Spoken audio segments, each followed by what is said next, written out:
Assalamualaikum dan selamat petang semua. Waalaikumsalam. Salam. Waalaikumsalam. Suara dengar kan? Jelas kan?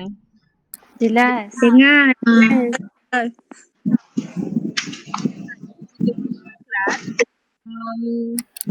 Tanyalah, siapa yang tahun ni plan nak balik kampung?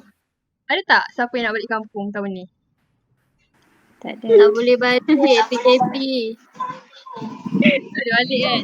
Yelah, Mak tahu kalau ada yang terpaksa balik ke, nenek dia tinggal seorang ke.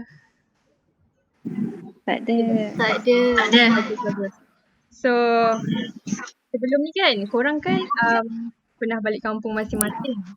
Sepanjang perjalanan korang balik kampung tu, apa korang buat dekat dalam kereta? Tidur. Main phone. Phone lagi? Tidur. Tengok pemandangan kat luar. Tengok pemandangan kat luar kan. Biasanya pemandangan kat luar tu dia ada apa yang korang nampak kat luar tu? Ada Hutan. pokok. Ada banyak kereta. Lagi? Ada signboard. Betul, signboard. Signboard tu biasanya dia tulis apa dekat situ? Berhenti. Berhenti. Lagi? Hati-hati.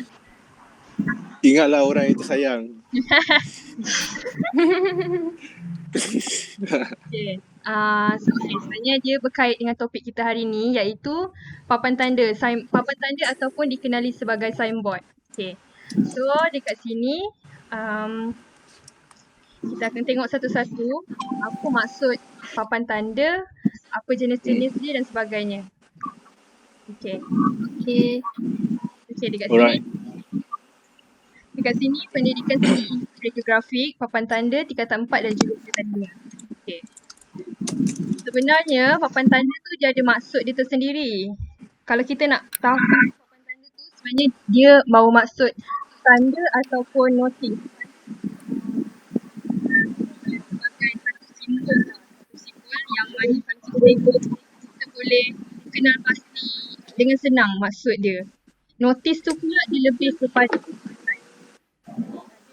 kita tengok dekat jalan raya kan ada signboard yang jenis campur ada simbol lepas tu dah ada tulisan. Kadang-kadang ada juga setakat Lepas tu papan tanda ni juga dia turut digunakan untuk memberi amaran ataupun diingatkan. Okay, kalau kita tengok dekat gambar yang bawah tu, kebanyakannya dia tulis tanda amaran. Contohnya macam papan tanda berhenti, lepas tu tak boleh nak U-turn. Itu adalah salah satu contoh-contoh signboard tanda amaran. Seterusnya, kalau pendidikan ni dia kebanyakannya dekat sekolah. Belajar dengan contohnya macam kalau kita ada exam kan, lepas tu kita jalan dekat hall yang ramai orang ada orang yang ada jawab exam. So kat situ kan ada tulis, kadang-kadang tulis suruh senyap, jangan bising dekat kawasan tersebut. Itu adalah salah satu pendidikan punya papan tanda. Selain itu, ia sebagai alat untuk memberi maklumat ataupun petunjuk. Ini kebiasaannya kita nampak dekat jalan raya lah. Okay, seterusnya itu maksud papan tanda. Ini adalah fungsi dan kegunaan papan tanda. Yang pertama untuk sebagai penunjuk lokasi dan arah. Ini kalau kita tengok papan tanda macam ni banyak dekat jalan raya. Dia memang untuk lokasi dan juga hala tuju kita. So dengan adanya papan tanda, dia menyenangkan pemandu untuk mengetahui destinasi yang ingin mereka sampai. Lepas tu macam diorang tahulah dia punya limit nak sampai tu dalam jangka masa berapa lama. So itu adalah fungsi yang pertama. Yang kedua sebagai mempromosikan produk. Kebiasaannya kita tengok dekat shopping mall. Papan tanda macam ni kebanyakannya dia akan tulis nama syarikat dia. Contohnya macam Adidas. Even dekat supermarket pun ada macam Tesco ke Giant. Itu adalah salah satu fungsi papan tanda. Dia nak mempromosikan nama syarikat mereka. Okey, yang seterusnya untuk melancarkan perjalanan macam yang nombor 1 tadi. Dan seterusnya adalah menyampaikan maklumat. Okey, jenis papan tanda. Yang pertama, papan tanda peraga. Papan tanda peraga ni yang kebiasaan kita nampak dekat jalan raya tu yang besar tu. Poster besar yang dia biasanya untuk mempromosikan atau mengiklankan sesuatu barangan. Ada juga untuk macam memberi amaran lah. Contohnya macam bukan memberi amaran, macam contohnya macam kata-kata nasihat kan. Contohnya macam supaya berhati-hati di jalan raya. Ataupun kebanyakan ni papan peraga ni memang banyak untuk iklan lah. Dia nak mempromosikan iklan dia. Okey, yang seterusnya, papan tanda syarikat. Merupakan papan tanda yang digunakan oleh syarikat atau kilang. Ini dia punya fungsi adalah untuk mempromosikan produk mereka. Ini kebanyakan ni kita tengok dekat restoran, dekat pasar raya, yang dia akan tulis nama syarikat dia sahaja dekat situ. Itu adalah fungsi papan tanda syarikat. Okey, seterusnya papan tanda tempat. Papan tanda tempat ni kalau kita balik kampung kita nampak biasanya dia akan tulis kat situ. Kalau kita selalu biasa jalan ke Lebuh Raya Selatan sana kan, dia akan tunjuk Negeri Sembilan, dia punya jarak berapa jauh, Melaka berapa jauh. Jadi kat sini dia membantu arah tuju ke sesuatu destinasi. Itu adalah papan tanda tempat. Dia macam nak tahu dia punya jarak sesuatu tempat tu. Okey, yang seterusnya, ini adalah yang terakhir. Kita ada 4 jenis. Yang terakhir adalah papan tanda pendidikan. Yang macam saya cakap sebelum ni, papan tanda pendidikan ni dia berkait dengan ilmu pengetahuan. Dia berunsurkan ilmiah dan juga memberikan pengetahuan yang berguna khususnya kepada pelajar, guru dan juga ibu bapa.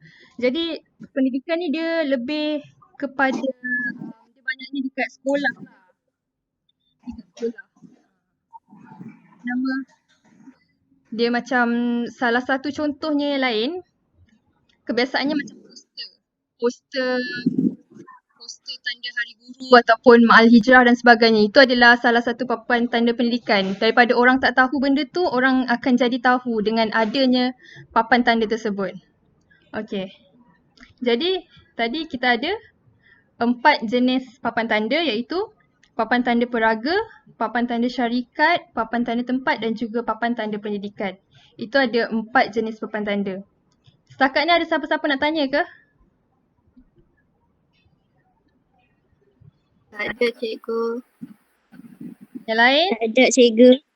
Jelas. Tak ada cikgu. Faham. Yang fungsi dan kegunaan ni ada siapa nak tanya ke? Tak ada. Okey, kalau tak ada, kita akan beralih kepada kuis kita.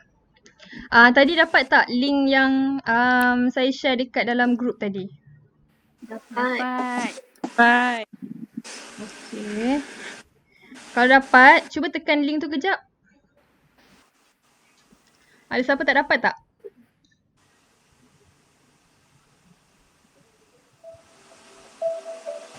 Letak nama ke cikgu? Letak nama. Nama panggilan pun tak apa.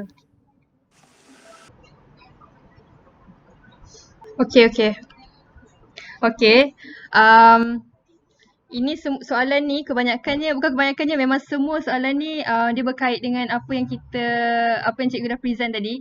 Jadi untuk menguji apa yang kamu faham, kita akan main satu kuis.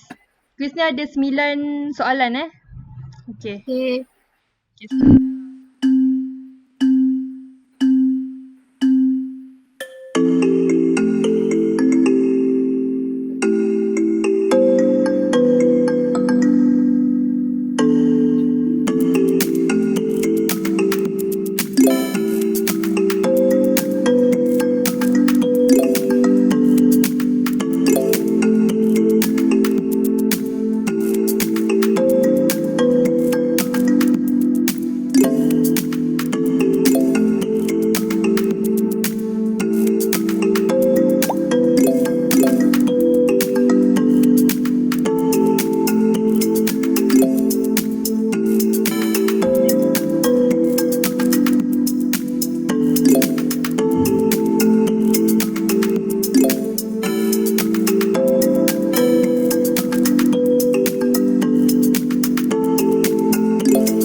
Okay. Jadi majoriti faham lah kan apa yang cikgu ajar tadi? Faham tak? Faham. Faham cikgu. Faham. Rasa-rasa soalan ni senang ke susah? Senang. Senang. Senang. Alhamdulillah senang. Okay. So jadi itu saja kita punya kelas untuk hari ni. Okay, terima kasih semua yang join kelas ni. Lepas tu semoga apa yang diajar tu bermanfaat kepada semua. Sebelum kita stop kelas ni, boleh tak kamu semua buka kamera sebab nak tak gambar jap. Nak buat review jap lagi. Boleh. Okay. Okay. Terima kasih Okay. semua. Bye.